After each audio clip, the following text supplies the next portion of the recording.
दोस्तों नमस्कार। New live classes पर आप सभी दोस्तों का बहुत बहुत स्वागत है। इंडियन पॉलिटी के अंतर्गत आज का हमारा जो लेक्चर है बहुत ही इम्पोर्टेंट है। वाइस प्रेसिडेंट हम पढ़ने वाले हैं। इससे पहले हमने प्रेसिडेंट को कवर किया था, प्रेसिडेंट को, भारत के राष्ट्रपति चैप्टर को हमने कवर किया था। ठीक है, बहुत ही अच्छे से उसको हमने कवर किया था। आप लोगों ने बहुत पसंद भी किया उस लेक्चर को, तो आशा है आपको यह वीडियो भी पसंद आएगा। ठीक है, और एक बेनिफिट आपको यह होगा इस लेक्चर को अटेंड करने पर। ठीक है, आप शुरू से लास्ट तक अगर इस वीडियो को देखते हैं तो अगर आपने प्रेसिडेंट वाले लेक्चर को अटेंड नहीं किया है तो आपको वह लेक्चर भी समझ में आ जाएगा। ठीक है, बहुत सारी बातें इसमें मैं आपको बताऊंगा जो कि प्रेसिडेंट से रिलेटेड होंगे। ठीक है, क्योंकि बिना वाइस प्रेसिडेंट को अगर कवर किया जाए, ठीक है, उपराष्ट्रपति को अगर कवर किया जाए तो उसमें राष्ट्रपति के बारे में बताना ही पड़ता है। ठीक है, तो आपको डेफिनेटली राष्ट्रपति के बारे में भी मैं बताता हुआ चलूँगा। ठीक है, तो चलिए शुरू करते हैं। सब कुछ इसमें जानेंगे हम, योग्यताएं, निर्वाचन, निलंबन, इनकी कार्यकाल कितना होता है, शक्तियां कितनी होती हैं, ठीक है, और इनको कितना वेतन मिलता है, सब कुछ इसके बारे में हम लोग बात करेंगे। ठीक है, तो चलिए शुरू करते हैं। ठीक है, सबसे पहले बात करेंगे कि भारत में उपराष्ट्रपति का पद जो है वह अमेरिका के उपराष्ट्रपति की तर्ज पर बनाया गया है। ठीक है, भारत में राष्ट्रपति और उपराष्ट्रपति का पद जो है वह अमेरिका के संविधान से लिया गया है। ठीक है, भारतीय संविधान में अलग अलग देशों से अलग अलग चीज़ें ली गई हैं। ठीक है, तो उसी तरीके से उपराष्ट्रपति का पद अमेरिका के संविधान से लिया गया है। जैसे कि अमेरिका में उपराष्ट्रपति का पद होता है, ठीक है, उसी तरीके से भारत में भी उपराष्ट्रपति का एक पद होगा। यह कहा गया है अनुच्छेद 63 में। ठीक है, आर्टिकल 63 में। सबसे पहले मैं आपको बता दूं कि जो वाइस प्रेसिडेंट है, ठीक है, वाइस प्रेसिडेंट वह 63 से लेकर के, ठीक है, और आपका 73 तक यह वाइस प्रेसिडेंट के बारे में बातें की गई हैं इन लगभग 10 अनुच्छेद में। ठीक है, उसके बारे में आधिकारिक रूप से यह पद राष्ट्रपति के बाद आता है। ठीक है, वरीयता क्रम में अगर देखा जाए, ठीक है, तो भारत का राष्ट्रपति जो होता है, प्रेसिडेंट जो होता है, वह मैंने बताया था पिछले वीडियो में जब हमने राष्ट्रपति के बारे में बात किया था कि भारत का राष्ट्रपति भारत का प्रथम नागरिक कहा जाता है। ठीक है, वरीयता सूची में उसको प्रथम स्थान प्राप्त है। उसके बाद दूसरे नंबर पर वाइस प्रेसिडेंट को ही रखा जाता है। उपराष्ट्रपति का पद राष्ट्रपति के बाद दूसरे नंबर पर आता है। ठीक है, वरीयता क्रम में संविधान के अनुच्छेद 63 के अनुसार भारत का एक उपराष्ट्रपति होगा। ठीक है, और अनुच्छेद 64 में यह कहा गया है कि उपराष्ट्रपति राज्यसभा का पदेन सभापति होगा, एक्स ऑफिशियो चेयरमैन होता है। ठीक है, यह अनुच्छेद 64 में बात कही गई है। ठीक है, कि संसद का जो उच्च सदन है यानी कि राज्यसभा, ठीक है, उसका पदेन अध्यक्ष कौन होगा, हमारे देश का उपराष्ट्रपति। ठीक है, चेयरपर्सन होगा, सभापति होगा। ठीक है, उसके बाद जिस अवधि के दौरान उपराष्ट्रपति अनुच्छेद 65 के अधीन राष्ट्रपति के कृत्यों का निर्वहन करता है, ठीक है, उस दौरान वह राज्यसभा के सभापति के कर्तव्यों का पालन नहीं करेगा। ठीक है, तथा अनुच्छेद 97 के अधीन सभापति के वेतन भत्ते का हकदार भी नहीं होगा।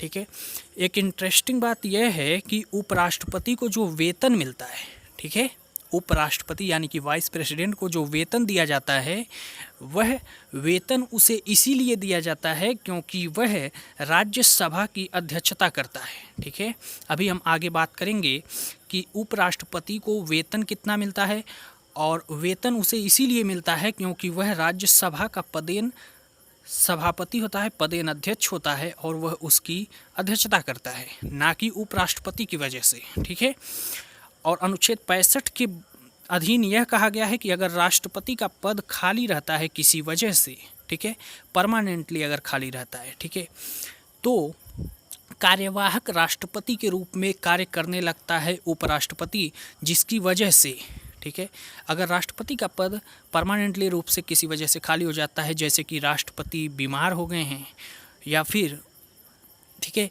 वह उनकी मृत्यु हो गई है कार्यकाल के दौरान, या फिर उन्होंने त्यागपत्र दे दिया, तो राष्ट्रपति का पद परमानेंटली रूप से अगर खाली हो गया है, ठीक है, या उन्होंने त्यागपत्र ही दे दिया, ठीक है, तो क्या होगा, उपराष्ट्रपति जो है कार्यवाहक राष्ट्रपति के रूप में कार्य करने लगते हैं, जिसकी वजह से वह पदेन अध्यक्ष नहीं रह जाएंगे, कहाँ के, राज्यसभा के, और उनको वेतन नहीं मिलेगा सभापति के रूप में, ठीक है। अब उसको वेतन मिलेगा राष्ट्रपति का जितना वेतन है उतना, ठीक है। राष्ट्रपति के रूप में कार्य करने लगेंगे, जिसकी वजह से अब राज्यसभा के सभापति को जितना वेतन मिलता है उतना नहीं मिलेगा, अब उसको राष्ट्रपति को जितना वेतन मिलता है उतना ही वेतन दिया जाएगा, ठीक है। आई बात समझ में? मेरे ख्याल से आपको समझ में आ चुका होगा, ठीक है। और यहाँ पर एक बात और आपको समझ लेना है यहीं पर, ठीक है। यहीं पर मैं आपको बता देता हूँ कि राष्ट्रपति को अगर परमानेंटली रूप से पद खाली हो गया है तभी उपराष्ट्रपति कार्यवाहक राष्ट्रपति के रूप में कार्य करने लगता है, ठीक है। अगर और जब वह कार्यवाहक राष्ट्रपति के रूप में कार्य करने लगता है उपराष्ट्रपति, तब वह राज्यसभा की अध्यक्षता नहीं करता है, ठीक है। और अगर राष्ट्रपति किसी विदेशी दौरे पर गए हैं, ठीक है, तब भी राष्ट्रपति के कार्यवाहक के रूप में वह कार्य करता है उपराष्ट्रपति, लेकिन तब वह राज्यसभा की अध्यक्षता कर सकता है क्योंकि परमानेंटली रूप से वह खाली नहीं हुआ है पद, ठीक है। आई बात समझ में? नेक्स्ट बात करते हैं हम भारत के उपराष्ट्रपति का चुनाव किस तरीके से होता है। तो भारत के उपराष्ट्रपति के चुनाव में संसद के दोनों सदनों के निर्वाचित और मनोनीत दोनों सदस्यों द्वारा किया जाता है। यहाँ पर मैं आपको बता दूं कि हमने बात किया था राष्ट्रपति का निर्वाचन किस तरह से होता है। राष्ट्रपति के निर्वाचन में मैंने आपको बताया था कि लोकसभा और राज्यसभा के निर्वाचित सदस्य केवल भाग लेते हैं, ना कि मनोनीत सदस्य। निर्वाचित सदस्य मतलब इलेक्टेड मेंबर्स, मनोनीत सदस्य मतलब जिनको राष्ट्रपति मनोनीत करते हैं। राज्यसभा में 12 मेंबर्स को और लोकसभा में 2 मेंबर्स को राष्ट्रपति मनोनीत करते हैं, ठीक है। तो वे मेंबर्स राष्ट्रपति के चुनाव में भाग नहीं लेते हैं। प्लस सभी स्टेट के विधानसभा के निर्वाचित सदस्य, लेजिस्लेटिव असेंबली के सभी स्टेट के निर्वाचित सदस्य भाग लेते हैं किसमें? राष्ट्रपति के बारे में अभी हम बात कर रहा हूँ, ठीक है। प्लस दिल्ली और पुडुचेरी के, ठीक है, पुडुचेरी के लेजिस्लेटिव असेंबली के निर्वाचित सदस्य भाग लेते हैं राष्ट्रपति का जब चुनाव होता है, ठीक है। लेकिन यहाँ पर उपराष्ट्रपति के चुनाव में थोड़ा सा डिफरेंस है, ठीक है।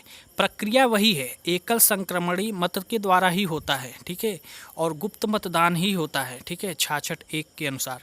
लेकिन यहाँ पर आपको ध्यान देना है कि निर्वाचित और मनोनीत सदस्य दोनों होंगे और केवल दोनों सदन, ठीक है, भाग लेंगे, यानी कि लोकसभा और प्लस राज्यसभा के निर्वाचित और मनोनीत सदस्य भाग लेंगे, यानी कि लोकसभा के सभी मेंबर्स, ठीक है, चाहे उनका निर्वाचन हुआ हो, इलेक्टेड मेंबर्स हो, ठीक है, और या फिर राष्ट्रपति ने जिनको 2 मेंबर्स को मनोनीत किया है वे लोग भी भाग लेंगे।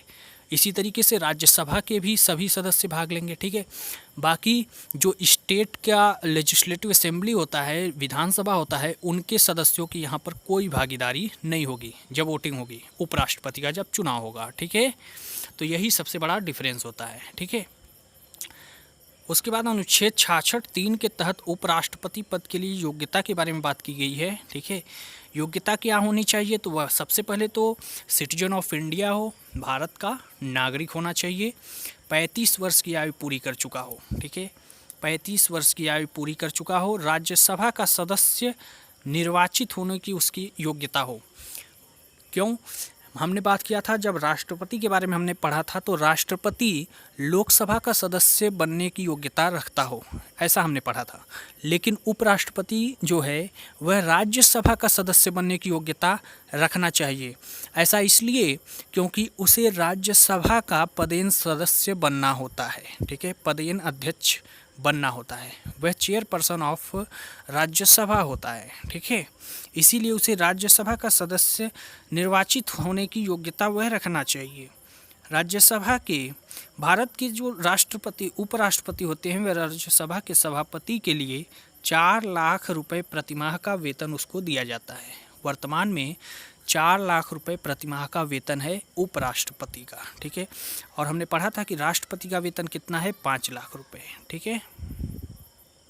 यह वेतन राज्यसभा के सभापति हैं इसलिए दिया जाता है, ना कि उपराष्ट्रपति के लिए। तो यह बहुत ही इम्पोर्टेंट फैक्ट है, ठीक है।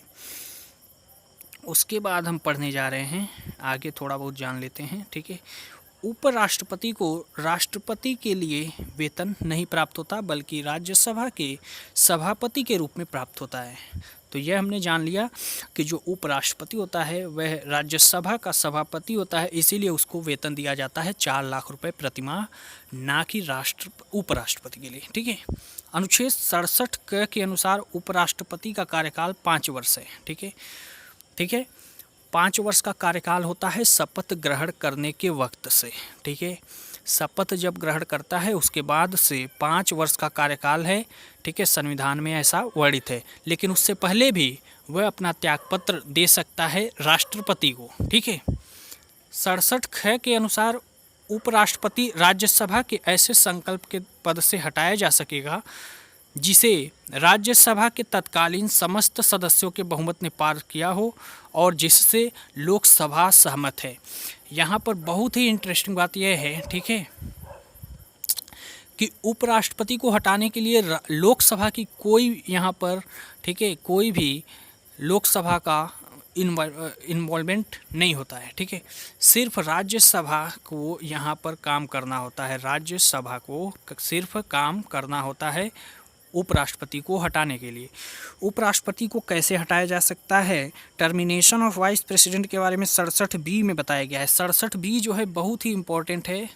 ठीक है, 67 ख जो है बहुत ही इम्पोर्टेंट है। ठीक है, इसको आप ट्रिक कर लीजिएगा, क्योंकि कई बार क्वेश्चन पूछता है, ठीक है, कि संविधान का ऐसा कौन सा अनुच्छेद है जिसमें राज्यसभा के पावर्स को अधिक बताया गया है, ठीक है, लोकसभा के अगेंस्ट। ठीक है, लोकसभा से ज़्यादा राज्यसभा की पावर को दर्शाता है कौन सा अनुच्छेद, 67B, क्योंकि उपराष्ट्रपति को अगर उसके पद से हटाना है, ठीक है, तो राज्यसभा के ही लोग वोटिंग करते हैं। ठीक है, और यहाँ पर 50% और प्लस एक मेंबर अगर वोट कर देते हैं तो उपराष्ट्रपति को उसके पद से हटा दिया जाता है। ठीक है, उसके बाद बात करेंगे हम, ठीक है, लोकसभा के किसी भी मेंबर्स, कोई भी मेंबर्स, ठीक है, वोटिंग नहीं करते हैं, यहाँ पर आपको जानना है। ठीक है, उसके बाद हम बात करेंगे उपराष्ट्रपति को शपथ कौन दिलाता है। तो यह आप लोगों को पता होगा, उपराष्ट्रपति को शपथ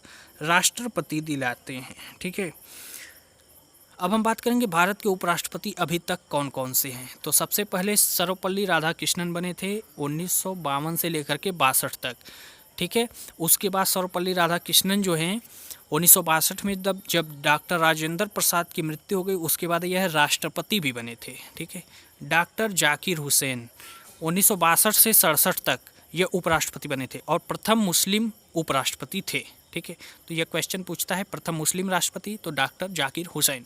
वीवी गिरी 1967 से 69, गोपाल स्वरूप पाठक 69 से 74, बीडी जत्ती 74 से 79, एम हिदायतुल्ला 79 से 84। ठीक है, एम हिदायतुल्ला जो हैं वह उपराष्ट्रपति थे और साथ ही साथ यह राष्ट्रपति भी बने थे। ठीक है, आर वेंकट रमन 1984 से 87, शंकर दयाल शर्मा 87 से 92, के आर नारायण 92 से 97। ठीक है, उसके बाद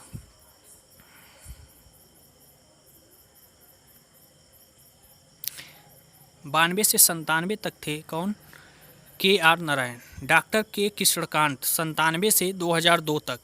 और आपको यह जानना है कि डॉक्टर कृष्णकांत जो थे, ठीक है, डॉक्टर कृष्णकांत वह एकमात्र ऐसे उपराष्ट्रपति हैं जिनका निधन इनके कार्यकाल के दौरान ही हुआ था। तो यह बहुत ही इम्पोर्टेंट है। एक आपको याद रखना है डॉक्टर जाकिर हुसैन का, जो कि प्रथम मुस्लिम राष्ट्रपति थे, और एक आपको याद रखना है एम हिदायतुल्ला का, जो कि सुप्रीम कोर्ट के मुख्य न्यायाधीश थे, साथ ही साथ उपराष्ट्रपति थे, और साथ ही साथ वह बने थे सुप्रीम कोर्ट के मुख्य न्यायाधीश होने के साथ साथ उपराष्ट्रपति, और साथ ही साथ वह राष्ट्रपति भी बने थे। ठीक है, उसके बाद मोहम्मद हामिद अंसारी 2007 से लेकर के 17 तक, और इस समय वेंकैया नायडू हैं जो कि बीजेपी से थे, और यह 2017 से अभी तक हमारे देश के उपराष्ट्रपति हैं। ठीक है, तो अभी तक आपको सभी बातें बता दी गई हैं। ठीक है, उपराष्ट्रपति की योग्यताएं क्या होती हैं, सब कुछ आपको बता दिया गया है। ठीक है,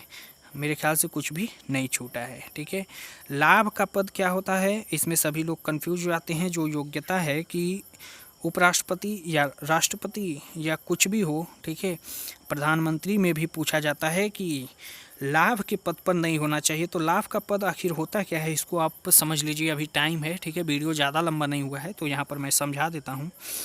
लाभ का पद मतलब वह होता है, ठीक है, कि लाभ के पद वे कहे जाते हैं जिनमें भारत सरकार द्वारा किसी भी पद पर रहने वाले व्यक्ति को, ठीक है, सैलरी दी जाती है भारत सरकार द्वारा। ठीक है, जैसे कोई सरकारी नौकरी कर रहा है, ठीक है, तो उसको सरकार सैलरी देती है, तो वह लाभ का पद कहा जाएगा। ठीक है, लेकिन कुछ ऐसे पद हैं जिसको लाभ के पद नहीं माने जाते, जैसे राष्ट्रपति, उपराष्ट्रपति, राज्यपाल, केंद्रीय और राज्य के मंत्री, ठीक है, काउंसिल ऑफ मिनिस्टर्स जो होते हैं, स्टेट और स्टेट के मिनिस्टर्स जो होते हैं, ठीक है, वे सब लाभ के पद पर नहीं माने जाते हैं। ठीक है, तो आई होप यह वीडियो कंप्लीट हो गया है, सब कुछ आपको बता दिया गया है। तो आप इस वीडियो को शुरू से लास्ट तक एक बार और देखिए और पूरा कंप्लीट कर लीजिए। ठीक है, सब कुछ आपको कंप्लीट करा दिया गया है। ठीक है, और अगर आपने प्रेसिडेंट वाला वीडियो नहीं देखा है तो पहले राष्ट्रपति वाले वीडियो को भी अच्छे से उसको देख लीजिएगा। ठीक है, आई बटन पर क्लिक कीजिएगा या फिर मैं आपको डिस्क्रिप्शन में भी लिंक दे दूँगा, या प्लेलिस्ट में जाकर आप देख लीजिएगा सबसे अच्छा। ठीक है, तो वीडियो को यहीं पर समाप्त करते हैं, मिलते हैं नेक्स्ट वीडियो में, तब तक के लिए धन्यवाद।